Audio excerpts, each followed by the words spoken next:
Oh. Chris, paano kung nangyari to sa'yo? Paano kung naglalaro pa si Chris? Kung How will you naglalaro handle ka pa, that? kung naglalaro ka pa dati, ano gagawin mo? Ano gagawin mo? Would you change Yan ang magandang sport? tanong. Would you change sport? No, Would you just I don't think so. Would you just wait it out?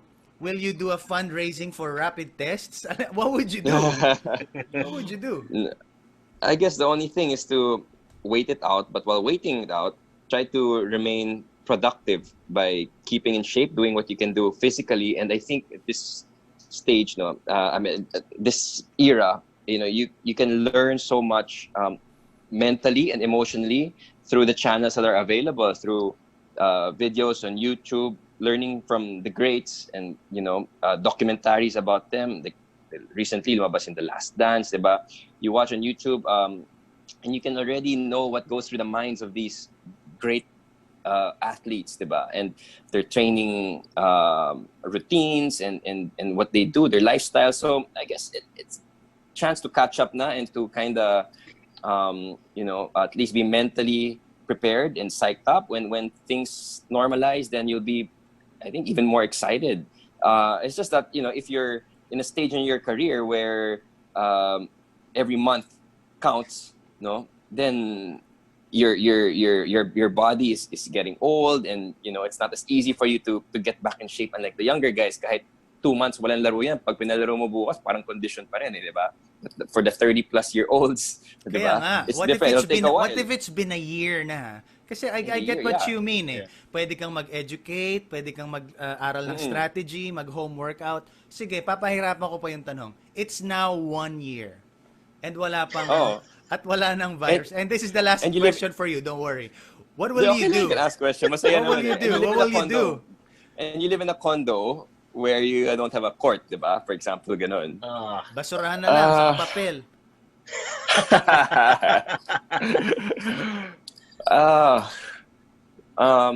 We just have to do home workouts that will kind of activate the muscles that you use. Of course, they'll never be the same, like really running or jumping or holding and shooting a ball in the goal. But there are studies kasi show and our psychologists before told us that if you're able to mentally visualize yourself in the physical setting where you want to be, or where you imagine yourself to be at, the time it will take you to get back can be significantly shorter. I don't know the exact percentage, but just by mentally being there and visualizing it, parang your heart rate kind of goes up, and you're able to simulate the situation. It shortens it. But still, you're never going to be really close to it. So, swerte na lang yung mga may bahay, may court, pwede mag-dribble, pwede tumakbo, may treadmill. Malaking advantage yun. So, it's really just trying to keep up and be as productive as you can, as close as possible to your routine. Eat Chris healthy. is such a hopeful guy, Mark. He's so hopeful. No, kasi if you think about it, it's gonna happen. So parang I gotta be prepared. I mean, what you're saying is perfect. You just gotta be ready. So when the time happens, when the time comes, bam, ready ka. Lahat ng mga your only consolation talo. is, everybody's in the same boat as you. So if you're not progressing forward, everybody else is there. So ano na lang yun? I guess overall lifestyle, the way you eat, huwag ka na magpabaya sa kinakain mo, huwag ka masyado uminom para hindi yung katawan mo. So just do the little things, I guess. And then, Mark, for me, ako personally, I'll do something else. I wouldn't go crazy with basketball. So, I wouldn't, Mark Z, I want a completely different answer. So, okay, that pretty much limits my... Yes. Magbaboxing na lang daw si Mark. What will you do or magbavolleyball? If you're a professional ikaw naman si LA Tenorio, ikaw naman, kunyari lang, ikaw naman si Tenorio. So parang, sige. What will you do? Pero hindi na yung ginawa ni Chris, dapat may sarili kang ibang gagawin. There's Actually, no maganda right or example wrong. mo eh. Sabihin mo ng LA Tenorio. LA is not young anymore. And he knows that. He's probably a few years shy of the tail end of his career. Kaya nga, I feel for, number one, yung mga senior professional athletes natin eh. Yung mga tipong a few months or to a year na lang left in their productive sports careers. And then they end it like this. Pangalawa, yung mga graduating college players natin. That they're hoping to end their collegiate careers with a bang or probably get a championship somewhere. And they can't. And then the season will just fizzle out na wala lang. Sakit nun masakit yun kasi pinaghirapan mo yun eh. And it's gonna be taken away from you and you have no power to do anything about it. So yung sinasabi mo, for example, ikaw sa LA Tenorio, well, you just have to face it. I mean, if your career will end that way, diba, there's pretty much nothing you can do. I know you know this, Chris. Mark, what would you do differently? Would you change sport? Would you change a sport? Would you start a business? Mag-Mobile Legends ka na lang. I would do esports. Totally. I would paturo totally tayo do kay esports. Christian. Paturo tayo dyan kay Christian. Si Christian magaling dyan. Talaga. I would probably, I would probably embrace the norm of everything. Ako, honestly, I've been thinking about doing like an online coaching clinic. Because feeling ko naman, meron naman akong may impart kahit papaano na knowledge to mentoring, parang ganon. Player or an online commentating clinic or something like that. Because this is gonna be the norm. Hindi ko na pwedeng ipilit yung paglalaro dahil wala ka namang magagawa. Diba? As of the moment. Responsible for as of the moment. Diba? As of now, yeah. But, ako, I'm still hopeful na, eventually the vaccine will come out and, there are things that will change, definitely, but sports kasi, ano na yan eh. Kumbaga sa, you can't shake sports off. You can't just, I can't think of anything that will deal sports a deadly blow. It will adjust somehow. It will adjust. Beautiful. Yeah. That's what Lea Salonga said about the theater as well. Parang we have all survived pandemics and wars. So we will survive this as well.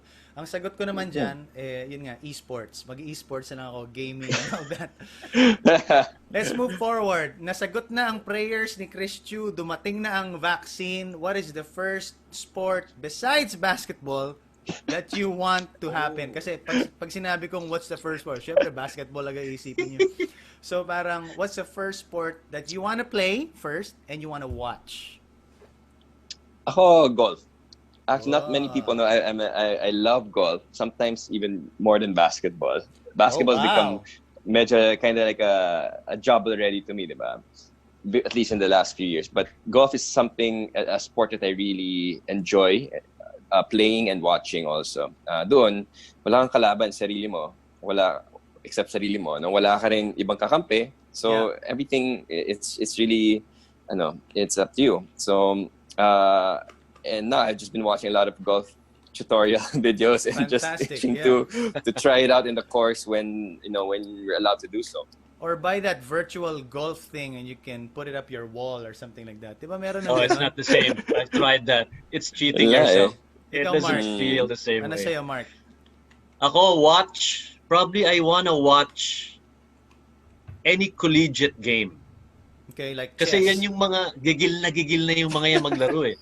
I really wanna watch a game between two teams na maraming graduating seniors.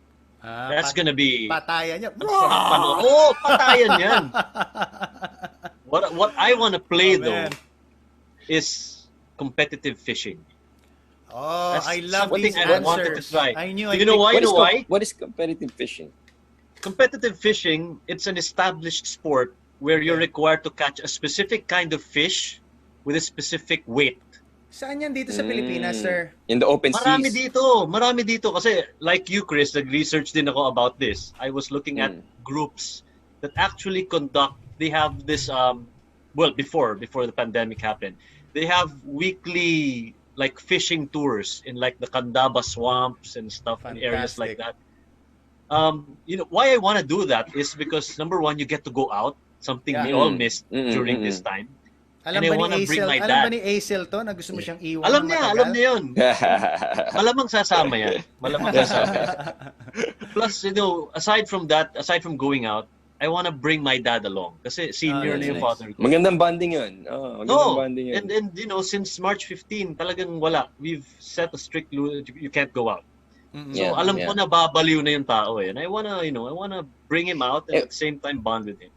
And when you go competitive fishing, do you compete with someone else or it's just the term competitive? But Yes, so you do.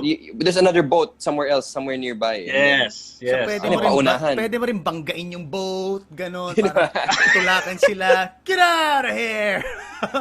No, it's Parang not yung full hook, parang contact fishing. Pupunta sa mukha nila parang yung hook. monster fish. Ano ba yun sa, what channel is that? Yung they catch tunas in the wild. Yeah. I know what you're talking about. Yeah. That's right. And then they'll weigh it, and then yung may expert na will say magkano per kilo niya bibilhin, and then Yan. Yun. Apparently maraming groups eh. Marami dito. So that's good to know. Okay. Maghihintay na Where lang can kami we do that Chris. here? Kakainin na lang dyan. namin ni Chris. Hindi, ako kakain na lang ako. Kasi baka masisik Kakainin pa. lang yung fish. Exactly, I was gonna say that. Di ko kaya motion sickness ako sa pag sa open sea. Sa river, pwede pa. Meron ba mga, lake fishing? Meron. Actually, there's two divisions eh. One is marine for salt water. Yung isa sa lakes and tributaries. So, maganda yan. Maganda yan. I do that when I go abroad. I didn't know I can do that here. Meron. So, it's very interesting nga eh. A friend, okay. a director friend of mine, last year naman, he's suddenly into 4x4 RC racing. Oh, Remote RC, control racing. Okay. 4x4, so parang may mga bike trails na maliliit. Galing. Tapos talaga, he went back to his childhood. Parang kung siguro tayo, Tamiya yan. Parang isipin natin, Tamiya, ganyan. Pero siya, parang nag-enjoy siya ulit. Binubuo niya yung 4x4 RC car niya. Oy, pwede yun. Walang contact. That's interesting, yun. Pwede rin yun. There are still a lot of options that we can do. I mean, if we love one sport, like Michael Jordan, nag-baseball siya. I mean, pwede naman tayo rin for the time being, like what you said, mag-golf or mag-fishing and yet still be safe and socially distant from everyone else while we pray and hope that the vaccine comes. No? But gentlemen, this is just a quick interview. Thank you so much for being with me. Naging masaya. Thanks for having us. Thank you. Kayo pa. So thank First you so gap much lang for pala to, Mark. being here. Ano? First gap lang pala. First gap lang. Commercial break lang. Hindi kasi yung Zoom Pro ko hindi pro eh. So binibigyan na ako ng timer. You've got 4 minutes to end. So parang, my God, ba't di ba ako nag-upgrade dito? Nakasulat sa screen ko, running out of time? This meeting will end in 10 minutes. My goodness. So, di ba? Dapat mabilis lang. Wala mga basta pag naging TV show to, kami unang guest mo ulit. Oh, man. Hosts, man. Hosts. Okay. Thank you, guys. Let's chat off air. Let's chat off air. God bless you. Okay, bro. Okay. Thank you. All right, man. Bye. Bye-bye.